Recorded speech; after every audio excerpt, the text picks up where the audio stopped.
Peggy 12. Welcome to the world of Grand Ages Medieval. During the next few minutes, I will explain the basics of the game. And before you know it, you'll be on your way to gaining dominance over the medieval world.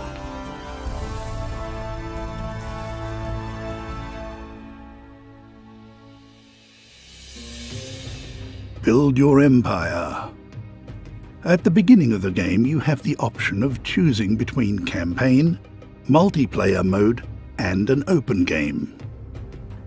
Campaign is the best place to start in the world of Grand Ages Medieval.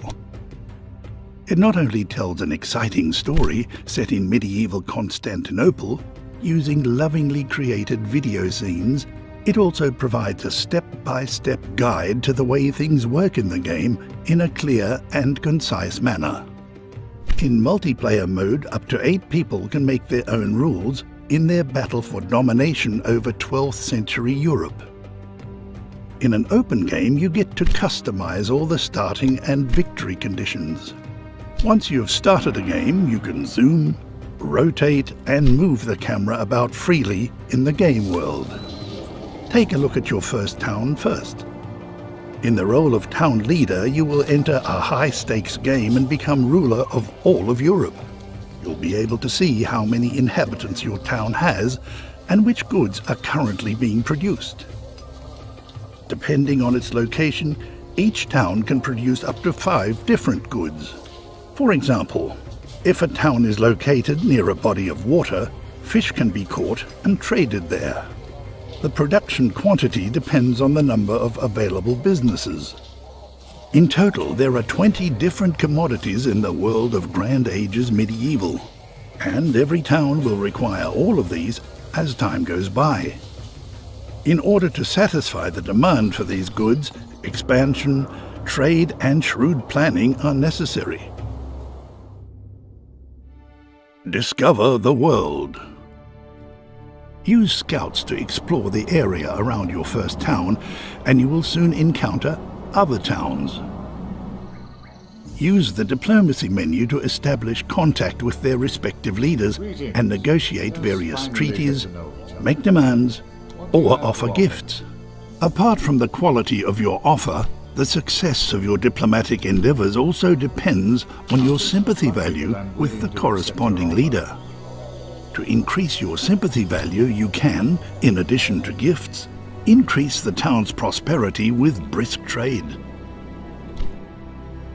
In order to do so, your traders will require a well-developed network of roads.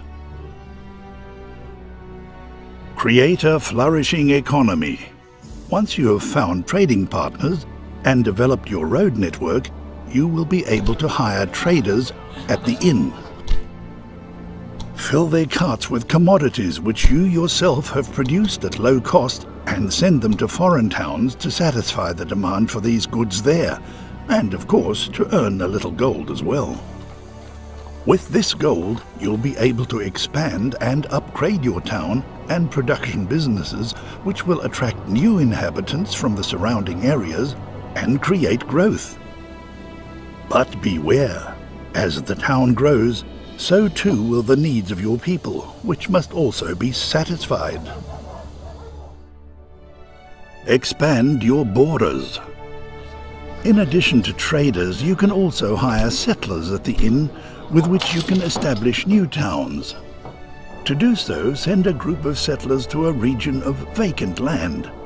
At any point in time, you can view locations where certain goods can be produced and the places that settlers regard as being especially suitable for building a new town.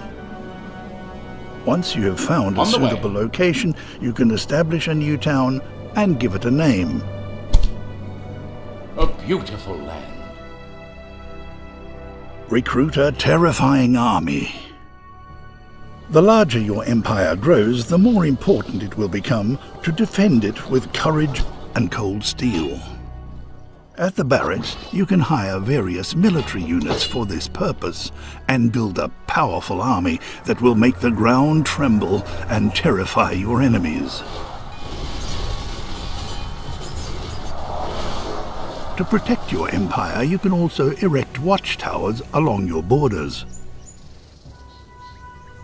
If your expansion efforts are restricted by enemy borders, you can declare war upon your competitors and take over opposing towns, not only economically, but also by military force.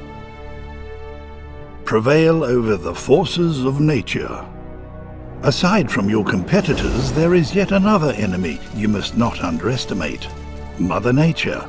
She makes her own rules and, depending on the region, she will plague its people with a variety of natural disasters. These include forest fires, epidemics, tempest, and even volcanic eruptions. Build a mighty fleet. If you wish to rule over the entire known world of the era, you will surely need to rule the seas as well. Using shipyards, you can build an impressive armada, which will protect your trade routes and transportation vessels from attacks, even on the high seas. And, as an old saying goes, if you fail to go with the times, then it's time for you to go. To prevent this from happening, you may earn development points for successfully expanding your empire. Points to invest in finding new technologies that will help to cement your claim to power. Grand Ages Medieval. Available now for PlayStation 4.